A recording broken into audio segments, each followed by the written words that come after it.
السلام عليكم ورحمة الله وبركاته. هركفوني الجفازوتا إلمان ورمو مرتكي سنو أكمل جرت نجادا ججباتو جتشا أبوني مرفوض إجا أكو مسين بيكتنو تكو وفاوي تسو أنكابي تكو كورتوكو إس أنكابي تيو إسن رات تكو فاغاتني تراني جودا إجا إنما نجافتس غلطوما إسنين جتشا أبلي وانكو كاني مو كان نجافن نمو أنا سدو فيسين جافتو كانوا ما ديبينكو نما نجافت بورد فين جافت ده نما نجافت نمو فين جافتو يجودا هرئيس أماتي ورنا جافت نمو غلطوما جوليكو لقى أبونا مرفوعات تقول لكم بادري سني فيو سن رافقاتني يجودا تقول دلقارة تقول دوبة تديبيني جرو يجودا كنافو أن يروباي وانا تقول كلكم بتيكارا توري عفن سن رابادي يشوفن جدي تقبابان إن هم جبا بلاتشو شير ما دركنو عند كبار ملك تيجي ما تجالو زاري وان أماي جودا إسا أماتي إسلام متى هندوبتو إسا توقفاتي جودا نلا توقفات دوبتما كلام متى هندوبتما موجود واي شمرن جمّا أنا يروكو أنا يشودا أنا وابونا يمارفوا أكون يرون دوبتو إنسان وانو غامرة في دين فلو يشود واي هلونا بوفا منام تك بتبت إلا بنيجا إننا زال سكيم أوفر وانو غاتو دوبتو ميتو يو أشيكامه والبراغ على ما يشود دقيقة كلوني فوانو غاتو بني دقيقة شن تما فيا صبا بقول أولورا دقيقة كلوني غاتو بتة بهو يشود كنافو وغادرتو ينوسكوان نمني غندوماتيس فراتو نمني مالتو يفراتو ماله أن وغادرتو نوسكوچو معرف أني دوغارا بي جالان جولي شواجرو جولي أرسيتو جرو جولي باليتو جرو جولي باليتو نجرتي أرغامو چورا أورمون كينيا چورا كنافو أني كانين بيكو جولي شمران بيجي جمان بيك فكينيا فيچو معرف كيساتي دي كيساتي غوددي كيساتي انوريكو قبرامي وانتي داف أني كانين بيكو أم فكينيا فيرون دوبدو ijoollee biyya kootiiti jedheen dubbadhu jechuudha. Maaliif gandummaa sana hin dubbadhu jechuudha. Garuu immoo dhugaa jirtu hin dubbadha. Dhugaa jirtu dubbachuun nama aarsuus waan isin aarsuus hin qabu jechuudha. Nuti ijoolleen Jimmaa yeroo dhalannu erga dhalannee of barree booda biyya keenya keessa yookaan biyya shit نتوركي تيو كراتنا كده دي فما تشادا وتوتا كينيا يرون كنا دوبدو غندوماتين فروتنا وانا كسي تنمي ياد ندغوغورا غرو دوغاجرتو سينتي دوبچون فدا كون مالي في يوروباي شمرن جما يتني كان قيقارتنو بوساتايرتنو ارغانجرا وانتي دافچو ايغا شمرن جما كيسا جولي صفو بيتو صفودان غودته بايتو جرتي وانتي داف warra nagar warra kasirra warra safuun guddatan irra akkamitti akka guddatan akkamitti akka dhalatanii guddatan kan jedhu isin barsiisuun barbaada jechuudha. Saniifuu shamarran Jimmaa maal jedhamte waamamti ni beektu gariin jira diggoo jedhamu gariin jira giiftii jedhamu kanaafuu warra hin beekneef isin barsiisuun barbaada jechuudha. Maqaan kun kan inni moggaafamu maalirraan kan ka'e kan jedhu immoo walumaan ilaalla jechuudha. Fakkeenyaaf giftii jechuun akka aadaa Jimmaatti yookaan immoo akka aadaa naannoo keenyaa sanatti giftii kan jedhamtu shamarran safuu beektu shamarran safuu qabeetti kan nama kabajju kan haadhaaf abbaa kabajju kan immoo keessummaa kabajju kan abbaa manaa ishee kabajju kanaaf giftii koo kan jedhamu sun waa hunda kan rabbiin badhaase jechuudha amalaaf bifallee jechuudha kan kana fakkaatudha jechuudha. Kanaafuu shamarran Jimmaa tuquun gonkuma waan hin taanedha. Sunis maaliif laata? Shamarran Jimmaa dhugaa yoo dubbachuu ta'e dhugaa yoo dubbachuu ta'e biyya alaa deemanii maqaa adda addaallee irra hakaa'amu malee dhugaa jirtu isinitti immoo barbaada ijoolleen Jimmaa keessaa baay'ee safuu qabdi ijoolleen durbaa jechuudha. Hama fakkeenyaaf kan ganda biraa hin beeku waan ta'eef ganda an beekurraan dubbachaa jira malee kun waa'ee gandummaatiif dubbataan jiru yookaan immoo biyya koo caalaa waa'ee biyya koo ta'eef dubbataan jiru jechuudha. Garuu shamarran Jimmaa akka nuti beeknutti yeroo bunni dhugamu yeroo keessummaan dhufe akka aadaa naannoo Jimmaatti jechuudha shamarran keenya gadi hin baatu fuuldura namaatti. Dinqa keessa dhaabatteetu yookaan gola keessa dhaabatteetu iyyuu hamaatii ishee haadha isii gargaarteetu iyyuu yookaan buna dhaabdee yookaan waa adda addaa gootee harka xiqqoodha jechuudha. Sunuyyuu zabana booda kanaati jechuudha kan inni fuuldura namaatti shamarran gad dhufuu jalqabde jechuudha. Maaliif ijoolleen ganamaan diinii baratti jechuudha akka biyya keenyaatti. Ganamaan hin qaraatii hin tamaartii wallahi. Ijoolleen Jimmaa jechuudha. Shamarran keessatti diinii allamtu tolkaati jechuudha. Gaafa ol kaatu isheen qaraatee haffasdee tamaartee waan bakka namni kutaa kudhanii gaditti yookaan 8 gaditti dhaabu hin jiru jechuudha. Silumaan isaa Jimmaan keessatti jechuudha. Kanaafuu waan hin taane jettanii walirra kaa'urra seenaa ijoollee shamarran Jimmaa yoo barbaadan tokko tokkoon isinitti hima jechuudha. Kanaafuu sababa nam tokkoof sababa nama xiqqoo warra rikkaashotaaf shamarran Jimmaa jedhamee maqaan tuqamuun akka kootti gadi naan bu'u jechuudha. Kanaafuu dhugaa dubbachuuf yoo ta'e ijoolleen Jimmaa amma baay'eetu jiru jechuudha. Amma fakkeenyaaf safuu eeggatu waan dubbatan irraallee fooxaarraa fuudhanii dubbatan jechuudha. Maaliif waa tokko yeroo dubbattu fakkeessitee illee dubbatta malee. Amma fakkeenyaaf nuti ijoolleen Jimmaa kun warra kaaniin wal qixxeessinaa. Amma fakkeenyaaf Jimmuma keessa jira warri kaashonne jechuudha. Kanaafuu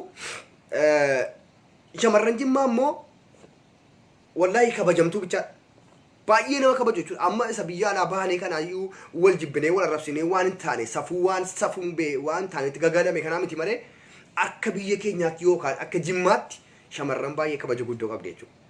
Kabajamtuudhas baay'ee nama kabaju isin beeku shamarran Jimmaa. Sheer beekne tokkorraa immoo soban dubbadhu jechuudha.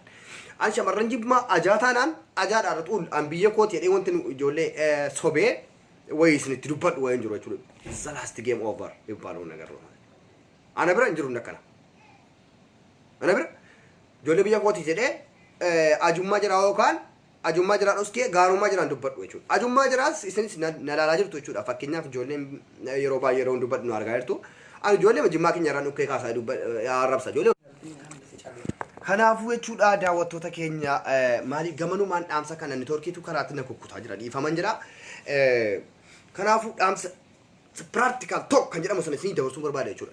Dhiirri Jimmaas immoo ganamaan barumsa jammaraa akka naannoo keenyaatti jechuudha akkam beekutti yoo ta'e ganamaan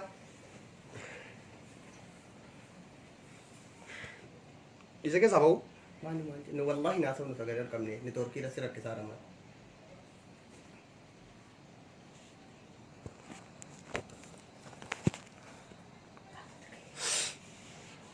Kanaafuu jechaadha yaa warra akka jettanii warra waan hin taane ijoollee Jimmaa shamarran Jimmaa kan shamarran Jimmaa kan ijoolleen Jimmaa kana kan jettanii jechuudha. Waa'ee gandummaatti jettanii gandummaatti qeyyartanii waan argan dubbataa jirtan jechaadha. Yaakiin ala abuu zaatu yaakiin neetwoorkicha kana yaakiin. Maaleesh ijoollee koo saa maaleesh naa neetwoorkiin rakkisaa jira. Sheer godhaa sheer godhaa sheer godhi. Zimmi jetteetuma nama laalini aan televiziyoonii miti kana laaltu. Ergaan kun bakka hunda naa ga'u barbaada. Bakka hunda akka naa ga'u barbaada jechuudha. Asirratti yeroon dubbadhu an warra Jimmaas taanaan warra Shawaas taanaan warra kamiisaa biyya kamii taanaan dhugaa jirtu lafa kaa'een ba'a jechuudha.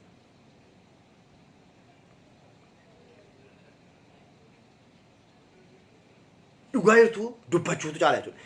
Kanaafuu ijoolleen Jimmaa warra rikkaashota harka 5 lakkaa'amtu keessatti nun lakkaa'inaa jechuudha. Nuti ilmaan Jimmaa ijoollee dhalattoonni Jimmaa namni kamuyyuu biyya ofii faarfachuu biyya ofiitti kurrifachuu mirga guutuu qaba. Isa dhumaan isiitti hima jechuudha. Gandummaa keessan bixibitii keessan minaamin hin barbaadu jechuudha. Wanta akkasii barbaachisu jechuudha. Mirga guutuu qabda biyya kee faarfachuu. Atis inni Shawaatti dhalatte Shawaa kee faarfachuu mirga guutuu qabda.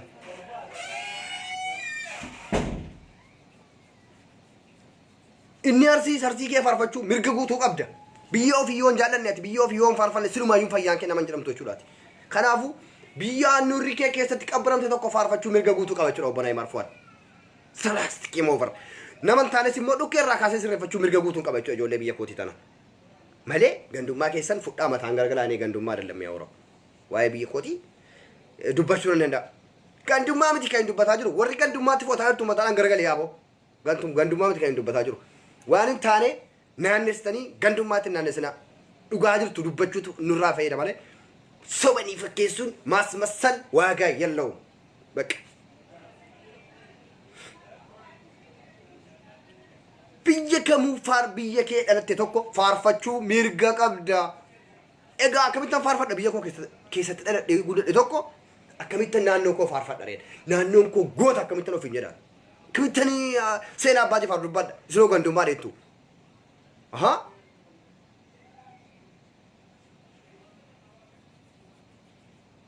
Saamiyaa ati immoo kana gandummaa dhawette bahu dandeessa liifii kana jala jechuudha. Si argaa jira sitti barreessaa jirtu jechuudha. Sumayyaa jechuudha sumayyaa jimmaa kun gandummaa dhabdi gandummaatti uffatte bahu dandeessa. Asirratti harakaat minaaman mawlaataa hin macheenye mine. Abbaan barbaade sirriitti seef walitti dhaggeeffadhu waan inni dubbatu. Alabalazaa bayeeti. Waan dubbatu dhabde gandummaa dheettaa. Koomantii waan barreessu sirkaa bade yoo sirkaa bade bahuudha jira. Kanaafuu shamarran jimmaa jettanii tuquu hin dandeessan gonkumaa. Gokkuma.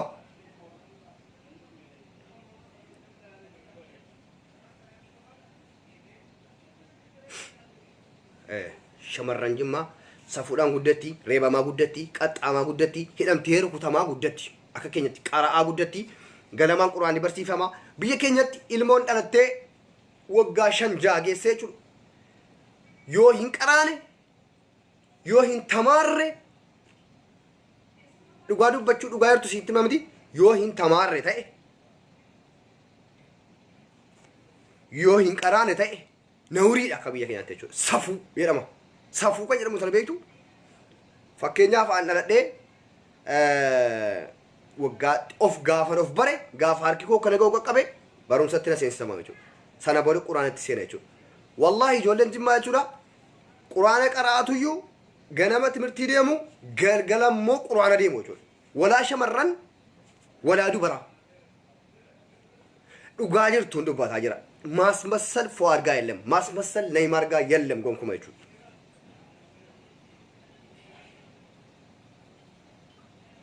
Maqaa rabbii keessa hin buusin wallaahi hin kijibda jettee kun wallaaluma keeti maaliif wallaahi jechuun ansoman dubbataara yoon ta'es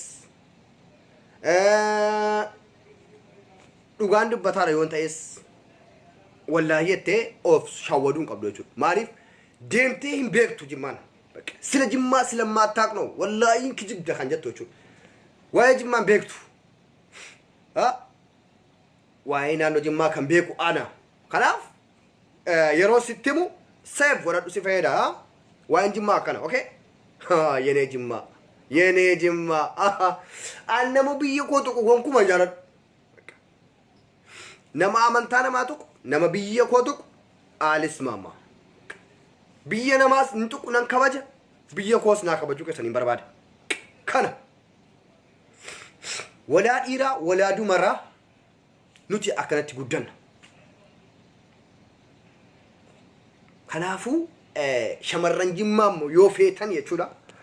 Shamarran jimmaa fayyumti jiraayyuu warqiidha. Warqii maaliif barumsaan guddatti quraanaan guddatti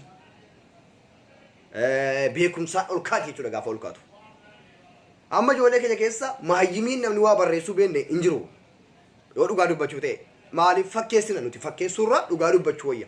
Ijoollee jimmaa keessa barreessuun katabuun naamni kana wanti itti jabaatu hin jiru jechuudha. Hundinuu ijoolleen xixiqqoon guddaan hundinuu beekaadha wallahi. Beeka. Kanaafuu shamarran jimmaa warqi naachoo. Na warra rikkaasotatuyyuu maqaa ijoollee gaarii kanaallee balleessan jechuu ni dandeenya jechuudha malee namni xiqqoon namni qubaan lakkaaman warri dirikkaashonni ajira dubbatan jechuudha. Kanaafuu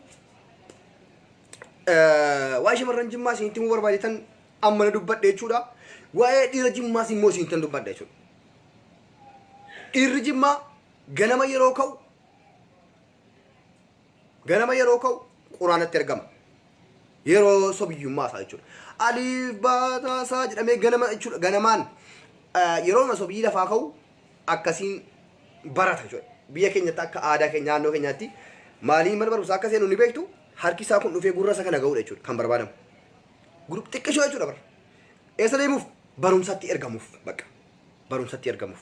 Sana booda quraanatti ergamuuf gaheera jechuudha.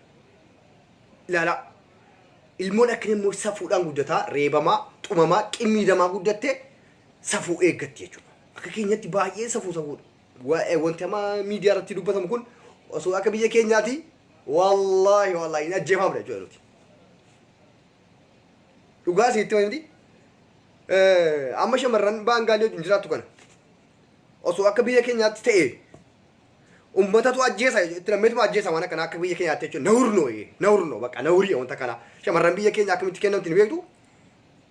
Abbaa dhufee haasaatee abbaatti dhufee haasaatee isheenis kabaja qabdi qala. Fakkeenyaaf shamarran keenya kabaja qabdi saniifiyyuu mana dhufeetuyyuu jaarsa ergateetuyyuu kabajaan nurraa fuudheetuyyuu kabajaan bultii irraa horataniiti galgala ga'u. Laala. Kun immoo maaliif waan isheen kabaja qabduuf kabajaan dhaqeetu irraa fudhata jechuudha. Waan nama moo kabajan qabne tokko kabajaan dhaqee akka namni akkamitti fudhata. Malee innis kiraayii deemtan warri kiraayii deemtan sun jechuudha jimmaatti lakkaa'amtan sun gonkumaa jechuudha. Jarri kiraayii deemtanii ganda biraatii wajjin lagizeedhaaf jiraachuu jettanii jechuudha.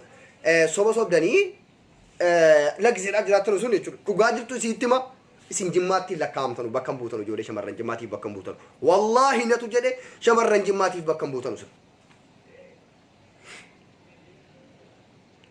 Shamarran jimmaa waan dubbattu irraa safuu beekti. Yeellaati. Hin qaanfatti baay'ee akka nuti beeknutti akka nuti wajjin guddanne itti maa shamarraa wajjin guddanne miti nutis biyya keenyatti. Kanaafuu argaa guddanne waan ta'eedhaaf shamarran jimmaa keessummaa dhufee yoo balbala keenya mana keenya taa'aa jiraate keessummaa sanatti dinqa keessaa gadi hin baatu nawriidha jechuudha. Safuu. Kunillee safuu jechuudha. Maaliif ni yeellaati ni qaanfatti jechuudha. Maaliif adabaan guddachuutu iyyuu kana godha. Inni tolloon tokko tokko immoo jechuudha. Keessummaa haa ta'u maal haa ta'u shamarran keessummaan kabaji samayyamaan maatii ofii hin kabajne tokko akkamitti shamarraa jedhamuu dandeessi. Akkamittis namni kabajaan irraa fuuchuu danda'a. Kanaafuu shamarran jimmaa safuu beekti. Waan barreessiteellee poosti gootu irratti safuu beekti shamarran jimmaa. Itti qaanfatti jechuudha. Dur barte baqa yeroo ijoollummaa barte bakki jiran jijjiiru yerummaa jiran jijjiiru seef gochuu qabdi jechuudha. Kanneen warra rikkaashota immoo jirtu jechuudha. Lakkuubaan kan lakkaa'amtan jechuudha. Cimumaan keessaa iyyuu jirtu jiran jechuudha kan rikkaashonni jechuudha. Rakasoonni doomaan jechuudha inni isaa abbaan abaaree maatiin keenya jechuudha. Akka biyya keenyaatti hin qaraatu hin tamaartu yoo taate akka ilmoo namaa hin dalagattu yoo taate hin balleeffamta jechuudha. Ariyatamta. Abbaan manaas yoo hiike inni akkasii maatiitu abaaree ofirraa balleessa jechuudha. Sanatu iyyuu maal ballee amma eenyuun balleessa ree? Nuti ijoollee jimmaa yookiin shamarran jimmaa yookiin dhiirota jimmaa maqaa balleessa jechuudha kun amma biyya ormaa taa'ee jechuudha. Isinii galee sun warra maatiin gorsee sirreessuu dadhabee dhiisee biyya mana abaaree gadhiisetu iyyuu asittis nu balleessaa jira jechuudha. Kanaafuu warra akkasiitiin shamarran keenya walitti hin qabaman jechuudha. Laaltanii dhugaa jirtu Neeymaar irraa baruu dandeessu jechuudha. Ana bira gandummaa dubbachuun hin jiru. Kana gandummaatti yoo fudhattee raatteef atuyyuu wallaalaa jechuudha. Ati seenaa biyya keetii na barsiisuuf yaalii malee biyya keenyatti aadaan keenya akkana ijoolleen keenya akkanatti guddatti akkanatti baratti akkanatti ol kaatii jettee na barsiisuu sirraa eegamallee malee ijoollee biyya kootii immoo seenaa jira dubbachuu akka jarritti ka'an dubbachuu warra rikkaashota sana argitanii jechuudha. Warra rikkaashota qubaan lakkaa'aman kana argitanii jechuudha. Shamarran jimmaa hundi akkana jechuun dogoggora ta'uu seef godha. Seef godhi amma sitti maannu garabbi. Kanaafuu ani waa'ee shamarran shawaa sana dubbadha. Waa'ee shamarran arsii sana dubbadha. Dhugaa hirtuudha jechuudha. Dhugaa hirtuu jira lafan kaa baqa sobni jiru dabira. Gaafan sana rakkina jimmaas hin dhosku jechuudha. Rakkoo jimmaa keessaa ijoollee duriyootas jimmaa keessaas immoo himan dubbadha jechuudha. Maaliif dhugaa dubbachuutu nu baasa malee walaaf maasmassal እኔ ጋር የለም በፍጹም የለም ሴፍ ጎዳ